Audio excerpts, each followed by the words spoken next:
쿠마 아도나이 베야푸츠 오예베카 베야누스 메사네카 미파네카. 여호와여 일어나사 주의 대적들을 흩으시고 주를 미워하는 자가 주 앞에서 도망하게 하소서.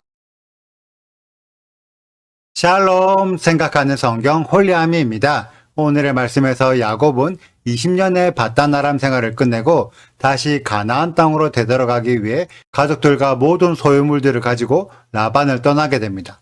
그런데 이때의 야곱은 라반에게 떠난다는 것을 말하지 않고 몰래 도망치듯이 출발을 했고, 라반은 야곱이 떠난 지 3일 후에야 도망쳤다는 것을 발견하고 다시 야곱을 잡으러 갑니다. 우리는 이 대목에서 왜 야곱이 도망치듯이 떠났으며 라반은 왜 야곱을 잡으러 쫓아가는지를 생각해 봐야 합니다. 야곱의 입장에서 라반에게 떠날 것을 미리 이야기하고 공식적인 작별 인사까지 다 하고 떠났으면 어떻게 됐을까요?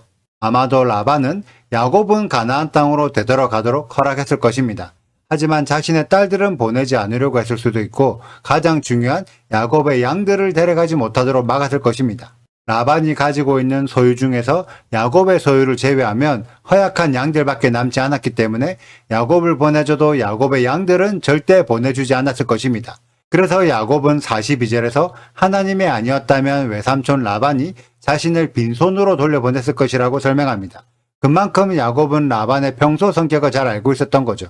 그래서 야곱은 처음부터 자신의 양들을 라반의 무리에서 3일 거리만큼 떨어져서 관리했으며 19절에 기록된 것처럼 라반이 양털을 깎으러 간 사이에 몰래 도망쳐온 곳입니다. 그리고 라반의 입장에서 야곱이 떠나면 어떻게 될까요? 라반의 무리들 중에서 양을 가장 건강하게 잘 키우는 사람이 야곱이었습니다. 그래서 야곱은 라반이 수입을 얻는 중요한 통로였습니다. 그런 야곱이 자신을 떠나게 되면 라반의 입장에서는 수익이 확 줄어들게 될 것입니다. 그래서 야곱을 쉽사리 보내줄 수 없었고 어떠한 명분을 만들어서라도 떠나지 못하게 붙잡았을 것입니다.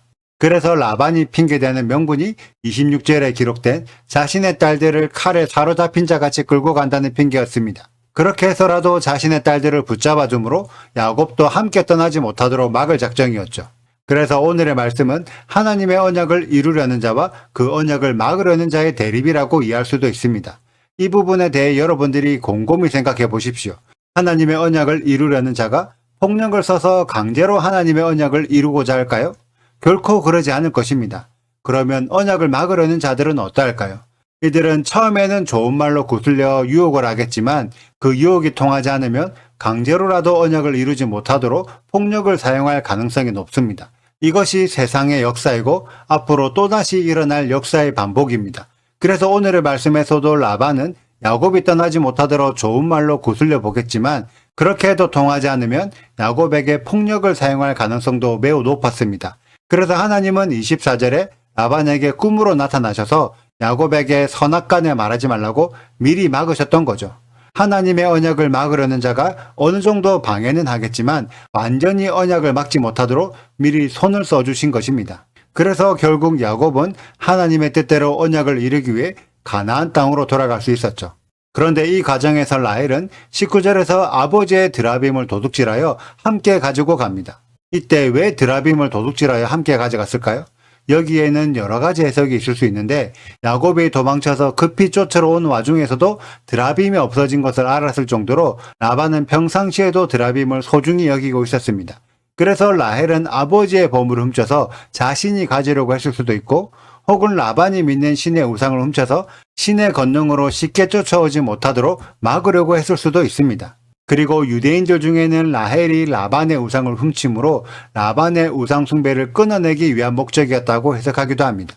하지만 어떠한 식으로 해석하든지 결국 라헬이 드라빔을 훔친 것은 하나님의 명령이 아니라 자신의 생각에서 나온 행동이었습니다.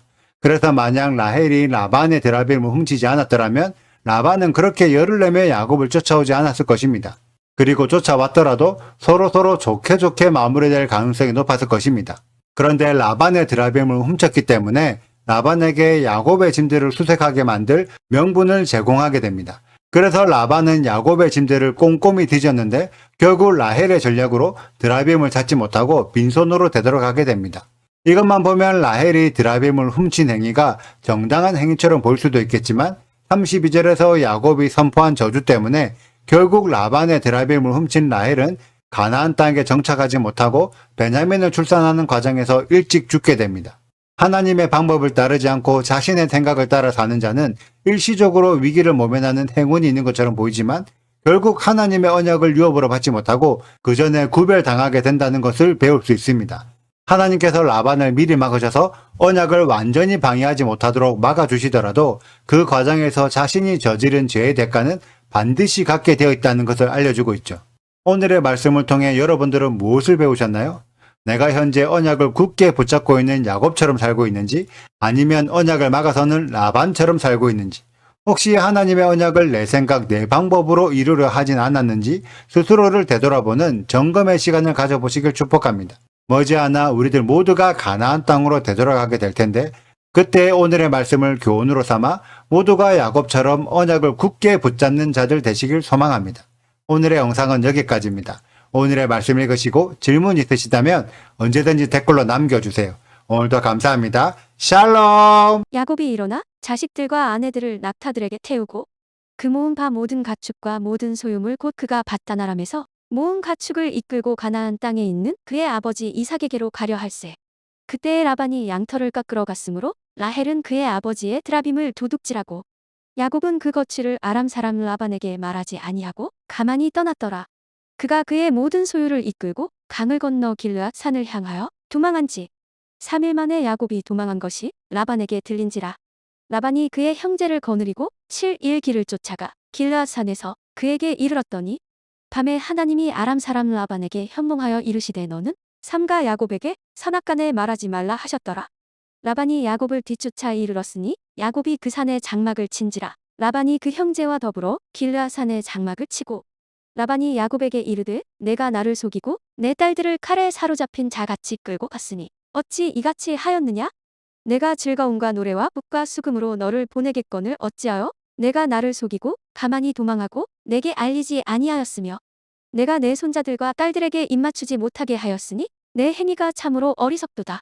너를 해할 만한 능력이 내 손에 있으나 너희 아버지의 하나님이 어젯밤에 내게 말씀하시기를 너는 삼가 야곱에게 선악간에 말하지 말라 하셨느니라.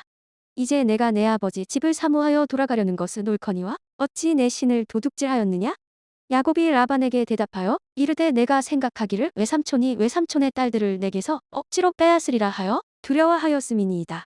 외삼촌의 신을 누구에게서 찾든지 그는 살지 못할 것이요 우리 형제들 앞에서 무엇이든지 외삼촌의 것이 발견되거든 외삼촌에게로 가져가소서 하니 야곱은 라헬이 그것을 도둑질한 줄을 알지 못함이었더라. 라반이 야곱의 장막에 들어가고 레아의 장막에 들어가고 두 여종의 장막에 들어갔으나 찾지 못하고 레아의 장막에서 나와 라헬의 장막에 들어가매 라헬이 그 드라빔을 가져 낙타 안장 아래에 넣고 그 위에 앉은지라. 라반이 그 장막에서 찾다가 찾아내지 못하매 라헬이 그의 아버지에게 이르되 마침 생리가 있어 일어나서 영접할 수 없사오니 내주는 노하지 마소서 하니라. 라반이 그 드라빔을 두루 찾다가 찾아내지 못한지라. 야곱이 노하여 라반을 책망할세. 야곱이 라반에게 대답하여 이르되 내 허물이 무엇이니이까? 무슨 죄가 있기에 외삼촌께서 내 뒤를 급히 추격하나이까? 외삼촌께서 내 물건을 다 뒤져보셨으니 외삼촌의 집안 물건 중에서 무엇을 찾아내었나이까? 여기 내 형제와 외삼촌의 형제 앞에 그것을 두고 우리 둘 사이에 판단하게 하소서. 내가 이 20년을 외삼촌과 함께 하였거니와 외삼촌의 암양들이나 암염소들이 낙태하지 아니하였고 또 외삼촌의 양떼의 순양을 내가 먹지 아니하였으며 물려 찢긴 것은 내가 외삼촌에게로 가져가지 아니하고 낮에 도둑을 맞았든지 밤에 도둑을 맞았든지 외삼촌이 그것을 내 손에서 찾았으므로 내가 스스로 그것을 보충하였으며 내가 이와 같이 낮에는 더위와 밤에는 추위를 무릅쓰고 눈 붙일 겨를도 없이 지냈나이다. 내가 외삼촌의 집에 있는 이 20년 동안 외삼촌의 두 딸을 위하여 14년, 외삼촌의 양떼를 위하여 6년을 외삼촌에게 봉사하였거니와 외삼촌께서 내 품삯을 10번이나 바꾸셨으며 우리 아버지의 하나님 아브라함의 하나님 곧 이삭이 경외하는 이가 나와 함께 계시지 아니하셨더라면 외삼촌께서 이제 나를 빈손으로 돌려보내셨으리이다마는 하나님이 내 고난과 내 손의 수고를 보시고 어젯밤에 외삼촌을 책망하셨나이다. 구독과 좋아요를 눌러주세요. 그리고 알림 설정도 해주시고요. 사랑과 관심 부탁드려요. 슈바 아도나이 리베보트 알레페 이스라엘 여호와여 이스라엘 천만인에게로 돌아오소서.